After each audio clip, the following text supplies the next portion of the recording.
All Hello, right. hello, hello. Hope you We are guys have a live great. at Zoom and on YouTube, so you can go right ahead. Perfect, perfect. Hey guys, hope you're having a great Wednesday. I'm really excited about the apps that are coming in. The applications for funding has greatly risen in January, but that's what we expect. I know you guys are excited about the RX program and all that's happening there and the recruiting you're doing. But what I'm finding is I'm doing lots of recruiting on the RX side, and when they hear about the funding, they get even more excited. And then I move them to the meet, greet, and inform, and their warm markets and creating more and more and more applications. Today, I'm going to talk about a subject that I don't know that we've really spoken about very much, and it's about the $500 guarantee that we give if we can't meet or beat any options. And I want to go ahead and go to that slide right now.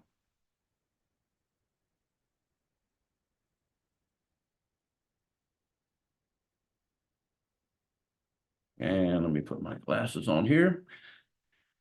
The lowest rate guarantee, I want to make sure you guys all know that this isn't in every state. When you have financial disclosure laws in states, these states have to be eliminated from any kind of guarantee like this, and that's why we have a qualification section. And I just want to go over it with you, and make sure you understand that just because someone says, "Hey, I got a better rate over here," that doesn't mean they got a better rate, because it's based on rate and term and that sort of thing as well. But let's look at the qualifications. They got to be doing 20,000 in monthly revenue each of the last 3 months. They can't be doing 5,000 one month or 19,000. It's got to be 20 or more. They got to be in business for at least 12 months. This has got to be a first or a second position. It can't be a third and fourth position funding. Must provide us with any other offer that they have, and the competitor with the details, the funder name, and have not signed any kind of agreement yet at that point, so that we can actually come back and counter their offer. They have we exclude all the high risk industries, or it's includes transportation, real estate, any kind of the adult industry, that sort of thing. And the best offer guarantee refers to the cost of the capital and the repayment amount only. Is funding is subject to credit approval, the background checks, the final bank verification, that sort of thing. So there's a lot of things that they have to adhere to in order for us to, let me just stop sharing right quick, in order for us to give them that guarantee. Agents need to understand this is not for them. I've had probably a half a dozen agents this month that have said, "Hey, they got a better offer somewhere else, and wanted us to send the agent the $500." That's not how it works. It's actually, this is for the client themselves.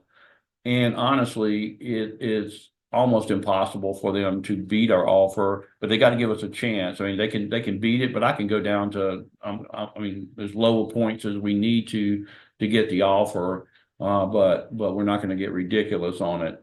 The other thing is that most of the people that are asking for the guarantee are from the transportation industry, and that is the one industry that is excluded in every state.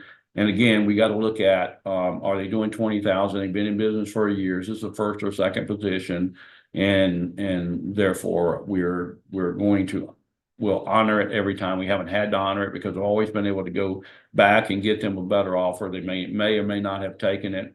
I do find that most of these offers that they're getting and they're taking that were not really better than ours, or with brokers that have multiple contracts out there, and they're funding it where they can get the higher commission at actually a worse rate. But renewals are going up. All kind of great things are happening, and I just wanted to keep this short today, and just make sure that you read all the information that you need to read on the what that 500 guarantee entails. But if you have any kind of general questions that I can answer for you today about anything to do with funding, I would love to talk to you. There are a couple of you that have sent emails this morning saying that you just wanted to get more clarification why someone was turned down. I've responded to all those emails and asked you to give me a call because I'm not going to put in writing some of these accounts are in California, and you need to be very careful what you're saying to clients in California. So without further ado, if you have any questions, I'll be glad to answer them. There, you guys. Hey, good morning. Morning. Go Yes. ahead with your question. So my question is if there isn't a specific, not a specific, but are like preferred industries that at this moment we find ease funding. I understand that there are not an appetite for used car dealerships, and I totally get it. But I wonder if there is a couple of industries besides landscaping that we find more ease during the funding process. You mean ease of getting through and getting Ease of getting approved because the nature of the industry, because the risk is low, because the for example, who wouldn't like to fund a dentist? It's a professional, high earnings, and all those things. But some of the objections from clients is like the weekly withdrawal or the daily withdrawal from the account. For them, they tend to understand it's just like a merchant cash advance. I'm gonna have to compromise my debit card or credit card machine. Then you after can explain. But I wonder if we've been able to find a niche where these loans actually serve really well their purpose. It's easy to fund, and we could, I mean, find some ways with these targeting these industries. Okay, well, let me just start by saying that in our industry is everything's high risk. I don't care if you're a medical professional, I don't care what you are, it's all high risk because you're not really putting up collateral for the funding. So there is not going to be a monthly, except for some of the lines of credit that allow you to pay back monthly if you have really good credit. And I don't ever foresee this industry going to a monthly payment plan. The reason that it's weekly and daily is because of the risk factor, regardless of whether they're a doctor or a professional and that sort of thing. So, it's not going to be conducive to certain companies, and because they just don't feel comfortable doing it that way. But that's what this industry is. If they can go to the bank and get those monthly payments, that's where they really need to go. But they just obviously they can't do that, or they would not be speaking with us in the first place. Anything in that's a professional, like insurance agencies or and even real estate. I'm getting lots of real estate that have management attached to it, funded. But when you go to real estate that are house flippers and all, that's just so high risk. But the industries that we love is anything in retail. And retail doesn't mind daily in a lot of cases. Matter of fact, they would prefer it. I've had more of them prefer daily because they get paid daily with their merchant services than others. I realize that people in the industry confuse merchant cash advance with the old credit card advance system, which they got now with certain credit card providers. But that terminology became pretty much universal throughout the years because of the fact that we're still doing it daily and weekly, but we're doing it through the ACH system versus using their credit card system to do that. And we're not going to move into any kind of credit card merchant cash advances.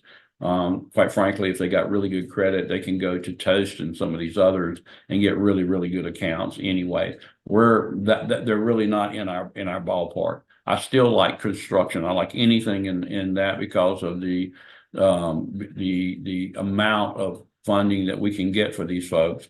So the 10 industries really haven't changed a lot. Construction, which includes any kind of plumber, electrician. I mean, I just got some stone work, masonry, and those kind of folks come in today. Those are the things that we really like. We love anything in retail. We love anything, any chiropractors or anybody in the medical profession. And we really like healthcare, home healthcare and that sort of thing.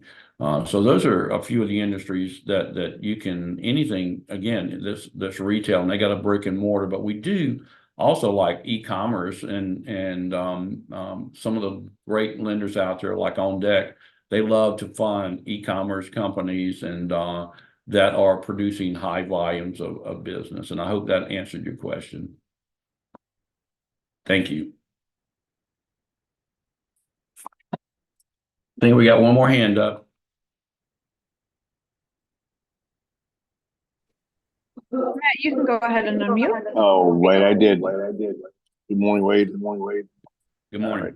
We're the second speaker. So, okay, so I'm addressing two things. The 500 meter beat guarantee thing, my personal opinion, get rid of it from the top of the website. As soon as they go there, bury that to the bottom. You know, you're bringing attention to something that may not otherwise be present. You know, I mean, it's good to have that, you know, the disclosure that we'll meter beat, but to highlight it is an error. And that's why I think you're running into these problems. I would just suggest or submit, we bury that thing to the bottom, you know, beneath where you start, qualifications, all things, just put that thing on the bottom. It's too highlighted. It's like, oh, we're going to beat, you know, you might introduce an idea to somebody that's going there. It's like, oh, maybe I should shop, you know? So I would just simply bury that to the bottom and eliminate that problem. And then you got people, agents who are, you know, thinking, I mean, they're going to make 500, you know, the idea is this, nobody can beat us really. I mean, the bottom line is we're putting it out there. It's kind of like the credit card thing, meter beat. Nobody is, if they go through the process, they go through the legitimate method of allowing us to go to these different lenders and come back with an offer. I've never, I mean, how many years I've been doing this? Almost six years this week. I don't think one time, maybe once or twice out of hundreds, right? 500, 600 applications. I don't think we've ever been beaten. You know, and it happens, you know, sometimes you'll cut the deal. You'll do what's necessary and we'll get the funded value down to make it happen. But I wouldn't highlight it. I wouldn't highlight it up front. That's my opinion. I think you can eliminate that issue by just burying that thing and put it near the bottom, you know, when they're going through the process. If they're going to take their time and read the website instead of just going to apply, which most of them are going to do, is just, you know, I'm sending them to just apply for funding. You know, if somebody's reading it, studying it, and then they see that at the bottom, that might be the difference maker for them at that point. Say, oh, so I'm kind of up in the air, but if they're going to do that, then I'm going to, you know, proceed. So that's all. I would bury that near the bottom of the webpage. And just about industries. The last guy, this fellow is just asking about industry. You know, I suggest submit to anybody just to focus on one industry. If you're doing this for business funding, focus on one thing and become really good at it. You know, become familiar with the nomenclature, the words, the attitude. Nick, you know, my son, he pretty much focuses almost, I wouldn't say exclusively, but 90% on construction. You know, and the other one on restaurants and you know, the food industry. It's good because you become you can communicate with them. And so to his question, what makes it smoother and the process smooth is you being knowledgeable about their business and then be able to communicate with them about aspects of their industry. So if you learn more about home health care, for example, I would say, I don't know anything about it, a little bit about it, but if I was going to focus on it, I'd be an expert about it, you know, and know how it works, how their industry works. That's all. That was my suggestion and my input. That's all the way. Yep. That's good thought. I'll pass that along to David. Well, guys, I really appreciate everything that you guys do. David really appreciates it, and I hope that you have a great rest of the week.